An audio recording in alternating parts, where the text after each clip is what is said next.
Pemberantasan korupsi di Indonesia merupakan tantangan yang sulit karena adanya masalah sistemik yang telah mengakar dalam pemerintahan dan masyarakat. Ada beberapa faktor yang memperburuk situasi ini. Pertama, budaya yang meresap dalam masyarakat dan pemerintahan selama bertahun-tahun telah membentuk persepsi yang salah tentang korupsi.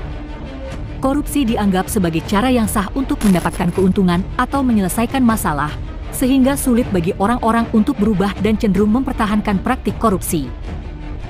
Kedua, sistem hukum Indonesia yang lemah dan korup membuat koruptor sulit ditindak dan dihukum. Proses hukum seringkali terhambat oleh intervensi dan manipulasi yang dilakukan oleh para pelaku korupsi.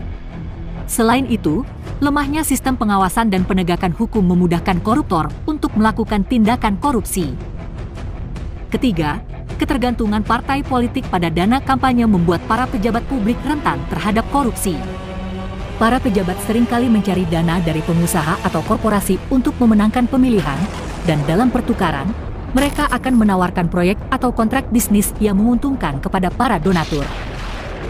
Untuk mengatasi masalah ini, diperlukan upaya kolaboratif dari berbagai pihak, termasuk pemerintah, swasta, dan masyarakat.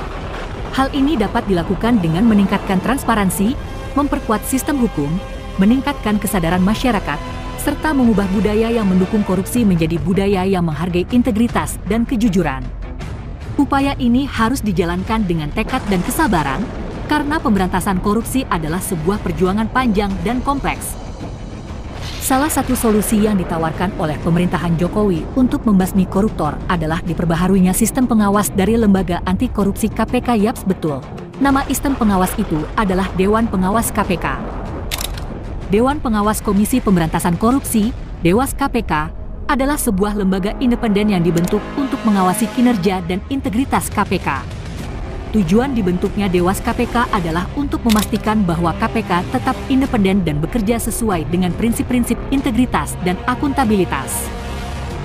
Tugas utama Dewas KPK adalah melakukan pengawasan dan pengendalian terhadap pelaksanaan tugas dan wewenang KPK, menilai kinerja pimpinan dan pegawai KPK, serta memberikan saran dan masukan kepada pimpinan KPK. Dewas KPK juga memiliki kewenangan untuk memberikan sanksi kepada pimpinan dan pegawai KPK yang melanggar etika dan integritas dalam melaksanakan tugasnya.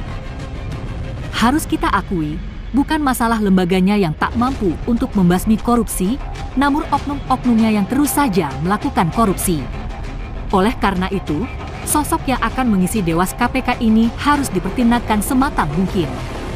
Lantas siapakah orang yang cocok menjadi Dewas KPK? Menurut Ari Junaidi, seorang pengamat komunikasi politik, Presiden Joko Widodo dalam masa jabatannya yang kedua tidak memiliki beban politik yang besar. Sebagai seorang mantan wali kota Surakarta, Jokowi hanya perlu memikirkan legasi atau warisan kepemimpinan yang positif ke depan. Ari mengungkapkan bahwa mengangkat Basuki Cahayapurnama, Ahok, dan Antasari Azhar sebagai anggota Dewan Pengawas KPK tidak akan menjadi masalah bagi Jokowi. Bahkan, menurut Ari, KPK akan semakin diperkuat jika Ahok dan Antasari diangkat sebagai Dewan Pengawas lembaga anti rasuah itu. Ari bahkan memprediksi bahwa penunjukan keduanya dapat meredakan rasa frustasi publik di tengah ketidakjelasan keluarnya Perpu KPK. Namun, Ari mengatakan bahwa serikat karyawan KPK yang mendukung Novel Baswedan mungkin tidak akan menyukai penunjukan Ahok dan Antasari karena dianggap mengganggu kepentingan mereka. Sebagai pembimbing disertasi S3 di Pascasarjana Universitas Padjadjaran, Ari menyebut beberapa alasan lain yang memperkuat argumentasinya. Dia menilai bahwa integritas Ahok dan Antasari sangat mumpuni dan keduanya memiliki keberanian serta konsistensi dalam membela kebenaran. Menanggapi status keduanya sebagai mantan terpidana, Ari menyatakan bahwa kasus penistaan agama yang menimpa Ahok disebabkan oleh tekanan politis, sedangkan Antasari terjerat kasus rekayasa pidana. Oleh karena itu, menurut Ari, kedua penyebab itu seharusnya tidak disamaratakan dengan sosok yang terjerat kasus hukum lain, seperti tindak pidana korupsi. Dengan demikian, Ari berpendapat bahwa Ahok dan Antasari sangat layak untuk diangkat oleh Jokowi menjadi Dewan Pengawas KPK.